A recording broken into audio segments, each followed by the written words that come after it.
എല്ലാവർക്കും നമ്മുടെ ഇന്നത്തെ അടിപൊളി എപ്പിസോഡിലേക്ക് സ്വാഗതം. ഇന്നത്തെ നമ്മുടെ ഐറ്റം എന്താണെന്ന് വെച്ച് കഴിഞ്ഞാൽ ഉള്ളിയില തോരനാണ്. അപ്പൊ ഈ വിഭവം ഇതിന്റെ ഒരു പ്രത്യേകത എന്താന്ന് പറഞ്ഞു കഴിഞ്ഞാൽ ഉള്ളിയിലയുടെ ചെറിയൊരു കിളിപ്പ് വന്നപ്പോൾ ഞാൻ ഇതിന് ജസ്റ്റ് നമ്മുടെ ഒരു സാധാ ചട്ടിയിൽ വെച്ചാൽ, കാരണം നമ്മൾ ഫ്ലാറ്റിൽ ഇവിടെ ജീവിക്കുന്നതുകൊണ്ട് നമുക്ക് പുറത്ത് ഗാർഡൻ അങ്ങനെ കുഴിച്ചിടാൻ അങ്ങനത്തെ സൗകര്യമൊന്നും നമുക്കില്ലല്ലോ. അപ്പൊ ജസ്റ്റ് ഒരു ചെറിയ ചട്ടിക്കകത്ത് ജസ്റ്റ് അതിനൊന്ന് ഞാൻ കുഴിച്ചിട്ടു എന്ന് മാത്രമേ ഉള്ളൂ. അപ്പോഴത്തേക്കും അപ്പൊ നമ്മുടെ ഈ ഉള്ളിയില തോരൻ നമ്മൾ പ്രിപ്പയർ ചെയ്യുന്നതെന്ന് പറഞ്ഞാൽ നമ്മുടെ ചട്ടിയിൽ വളർന്ന കുഞ്ഞുള്ളിയുടെ ഇലകളിൽ നിന്നും, പിന്നെ കുഞ്ഞുള്ളി എന്തോരം പരുവായി എന്ന് നമുക്കൊന്ന് നോക്കാം കേട്ടോ. അപ്പം നമ്മുടെ ഇന്നത്തെ ഉള്ളിയിലത്തോരന് വേണ്ടിയ സാധനം ഇത് തന്നെയാണ്, ഉള്ളിയില. അപ്പം ഈ പൂവൊക്കെ ഇട്ടിട്ടാണ് നമ്മൾ ഈ ഉള്ളിയില തോരൻ റെഡിയാക്കാൻ പോകുന്നത്. ഇത് നമ്മളെ നാട്ടിൽ പലരും ചെയ്യുന്നൊരു സംഭവമായിരുന്നു കേട്ടോ. പണ്ടൊക്കെ ഈ പൂ ഉൾപ്പെടെ ഇട്ടിട്ടാണ് തോരൻ വെക്കുന്നത്, പക്ഷെ എല്ലാവരും ഒന്നും അങ്ങനെ ചെയ്യാറില്ല കേട്ടോ. അപ്പോൾ ഈ ഒരു പൂ എടുത്തൊന്ന് ടേസ്റ്റ് ചെയ്ത് നോക്കിയാൽ അസൽ നമ്മുടെ കുഞ്ഞുള്ളിയുടെ അതേ ടേസ്റ്റും മണവും ക്രാണവും എല്ലാം അത് തന്നെയാണ്. അപ്പോൾ നമുക്ക് എന്തായാലും ഇതിനെ ഒന്ന് പറിച്ച് നന്നായിട്ടൊന്ന് കഴുകി നമുക്കൊന്ന് റെഡിയാക്കി എടുക്കാം.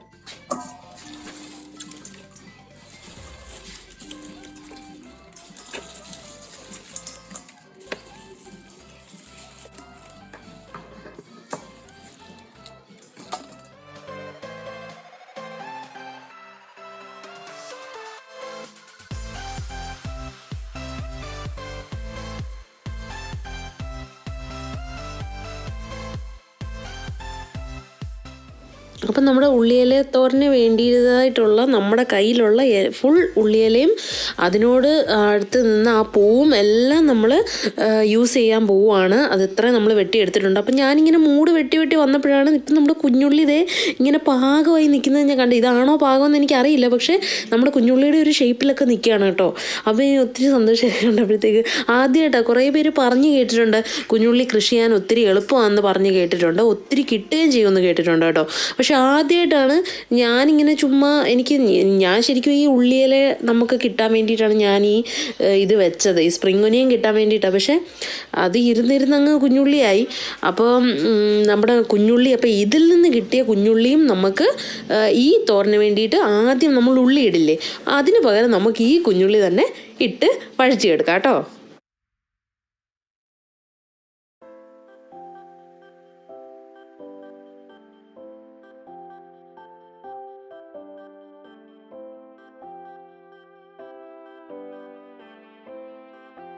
അപ്പോൾ ഈ ചട്ടിയിൽ നിന്ന് എല്ലാ മൂടും ഞാൻ പറിച്ചു. അങ്ങനെ നമുക്ക് ഇത്ര ഒരു 8-10 കുഞ്ഞുള്ളി കിട്ടി. അപ്പോൾ നമുക്കപ്പോൾ ആ ചട്ടി ഫ്രീ ആയാൽ നമുക്ക് വേറെ എന്തെങ്കിലും വെക്കാമല്ലോ. അപ്പോൾ അടുത്ത കുഞ്ഞുള്ളി ഒരു കിളിപ്പൊക്കെ കാണുമ്പോൾ നമുക്ക് അങ്ങോട്ട് കുത്തി വെക്കാമല്ലോ. അപ്പോൾ നമുക്ക് എന്തായാലും നമ്മുടെ ഉള്ളിയില ഇത്രയും കിട്ടിയിട്ടുണ്ട്. അതേപോലെ തന്നെ അപ്പം നമുക്ക് നല്ലൊരു തോരനുള്ള ഒരു കൂട്ടമുണ്ട് കേട്ടോ. ഇനി നമുക്ക് ആ കുഞ്ഞുള്ളിയൊക്കെ ഒന്ന് നന്നായിട്ട് അതിൻ്റെ മണ്ടയും അടിവശവും ഒക്കെ കളഞ്ഞിട്ട് നന്നായിട്ട് തൊലിയൊക്കെ ഒഴിച്ച് റെഡിയാക്കി എടുക്കാം.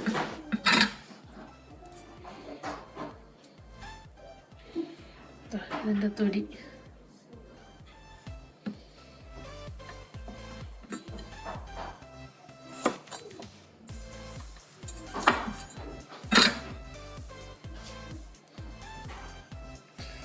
വളരെ നൈസ് തൊലിയാണ് ഇതിൻ്റെ.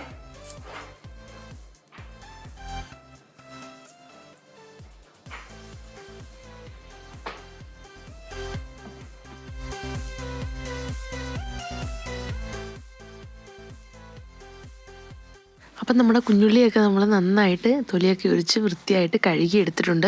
ഒരു പാടുമില്ലായിരുന്നു പൊളിക്കാൻ കേട്ടോ. വളരെ നൈസ് തൊലിയായതുകൊണ്ട് നമുക്ക് ഈസി ആയിട്ട് പൊളിച്ചെടുക്കാൻ പറ്റി. ഇത്രയും കുഞ്ഞുള്ളിയാണ് നമുക്ക് കിട്ടിയത്. അപ്പോൾ ഈ കുഞ്ഞുള്ളി നമുക്ക് നമ്മുടെ തോരന് വേണ്ടിയിട്ട് തന്നെ യൂസ് ചെയ്യാം. ഇനി നമുക്ക് ഇതിനെ സാധാ നമ്മുടെ കുഞ്ഞുള്ളി അരിയുന്ന പോലെ അരിഞ്ഞെടുക്കാം. അതിന് ശേഷം നമ്മുടെ ഉള്ളി ഇലയും അരിഞ്ഞെടുക്കാം നല്ല തിന്നായിട്ട്.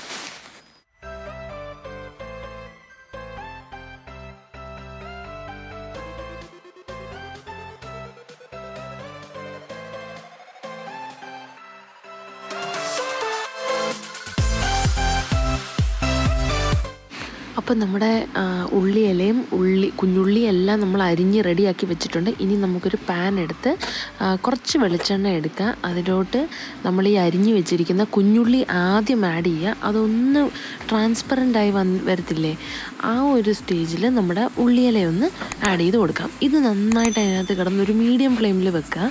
അതിന് ശേഷം ഇതിലെ വെള്ളം എല്ലാം വറ്റി കഴിഞ്ഞിട്ട് വേണം നമുക്ക് തേങ്ങയുടെ കൂട്ട് ചേർക്കാനായിട്ട്. അപ്പോൾ അത്രേ ഉള്ളൂ പണി, നമുക്ക് വേറെ പണിയൊന്നുമില്ല. ആദ്യത്തെ സ്റ്റെപ്പ് എന്ന് പറയുന്നത് നമ്മുടെ ഉള്ളിയൊക്കെ ഒന്ന് വഴറ്റി ഉള്ളിയിലയിലെ വെള്ളമൊക്കെ ഒന്ന് വേവിച്ച് വറ്റിച്ച് എടുക്കാം. അപ്പം നമ്മുടെ ഉള്ളിയിലയിലെ വെള്ളമൊക്കെ ഒന്ന് വറ്റാൻ വേണ്ടിയിട്ട് തുറന്ന് വെച്ച് കുറച്ച് നേരം മീഡിയം ഫ്ലെയിമിൽ വേവിക്കുക. അപ്പോഴേക്കും നമ്മുടെ തേങ്ങയുടെ കൂട്ട് റെഡിയാക്കാം. അപ്പോൾ അതിന് വേണ്ടിയിട്ട് ഞാനിവിടെ എടുത്തിട്ടുള്ളത് 2 പിടി തേങ്ങ. നിങ്ങൾക്ക് 1-2 പിടി നിങ്ങളുടെ ഒരു ടേസ്റ്റ് അനുസരിച്ച് ചേർക്കാം കേട്ടോ.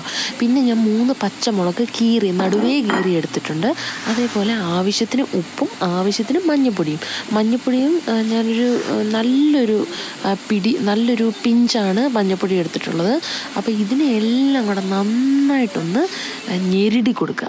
ഇതിനെയൊക്കെ നന്നായിട്ടൊന്ന് ഞെരടി കൊടുത്തതിന് ശേഷം അവിടെ മാറ്റി വെക്കുക. എന്നിട്ട് നമ്മളുടെ ഉള്ളിയില ഒന്ന് വഴണ്ട് നന്നായിട്ട് വെള്ളമൊക്കെ പോയി വരുമ്പോഴത്തേക്കും നമ്മുടെ ഈ തേങ്ങയുടെ കൂട്ട് അതിലോട്ട് ആഡ് ചെയ്ത് കൊടുക്കുക. പിന്നെ ഈ തേങ്ങ ആഡ് ചെയ്ത് കൊടുക്കുമ്പം ഒരു കാര്യം ശ്രദ്ധിക്കുക, ആദ്യമേ തേങ്ങയും ഈ ഉള്ളിയില എല്ലാം കൂടി ഇട്ട് ഇളക്കണ്ട.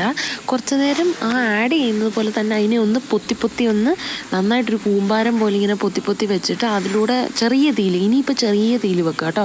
ഒരു ലോ ടു മീഡിയം ഫ്ലെയിമിലേ വെക്കാവുള്ളൂ. അതിന് ശേഷം ഇങ്ങനെ ഒന്ന് പൊത്തി വെച്ചതിന് ശേഷം അടച്ചു വെക്കുക. എന്നിട്ട് ആ ആവി നന്നായിട്ട് കയറി ഇറങ്ങണം. നമ്മുടെ തേങ്ങയും ഉള്ളിയിലയൊക്കെ നന്നായിട്ടൊന്ന് കുക്കാവണം. ഇതുപോലെ ആവി കയറി ഇറങ്ങി നമ്മുടെ എല്ലാ സംഭവങ്ങളും കുക്കാവണം. അതിന് ശേഷം ഇടയ്ക്കിടയ്ക്ക് ഒന്ന് ഇളക്കി കൊടുക്കുക. ഈ ഒരു പരുവമാകുമ്പോൾ നമ്മുടെ ജസ്റ്റ് ഒന്നെടുത്ത് കുറച്ച് ടേസ്റ്റ് ചെയ്ത് നോക്കാം കേട്ടോ. എന്നിട്ട് ആവശ്യത്തിന് ഉപ്പ് വേണമെങ്കിൽ അനുസരിച്ചിട്ട് ആഡ് ചെയ്ത് കൊടുക്കുക. അപ്പോൾ ഈ ഒരു സ്റ്റേജ് ആകുമ്പോൾ നമ്മുടെ ഉള്ളിയില തോരൻ റെഡി ആയിട്ടുണ്ട്. ഒരു സെർവിങ് ഡിഷിലേക്ക് അതിനെ മാറ്റുക. അതുപോലെ തന്നെ നിങ്ങൾക്ക് വേണമെങ്കിൽ ലാസ്റ്റ് ഇച്ചിരി തടുക്ക കാച്ചി ഒഴിക്കുക കേട്ടോ. ഇച്ചിരി കടുകും വറ്റൽ മുളകും ജീരകവും കൂടെ ഇട്ട് വേണമെങ്കിൽ ചെയ്തെടുക്കാം. അത് ഓപ്ഷണലാണ് അങ്ങനെ ചെയ്തെടുക്കുന്നത്. അപ്പോൾ ഈ ഒരു ഉള്ളിയില തോരൻ നമ്മളെ മീൻ വറുത്തതും ചോറും പുളിശ്ശേരിയൊക്കെ കൂടെ കഴിക്കാൻ എന്തൊരു അടിപൊളിയാണെന്നറിയാമോ. എല്ലാവരും ഒന്ന് ട്രൈ ചെയ്ത് നോക്കണം കേട്ടോ, സൂപ്പറാണേ. അപ്പോൾ അടുത്തൊരു അടിപൊളി എപ്പിസോഡിൽ വീണ്ടും കാണുന്നവരെ എല്ലാവർക്കും ശുഭദിനം നേരുന്നു.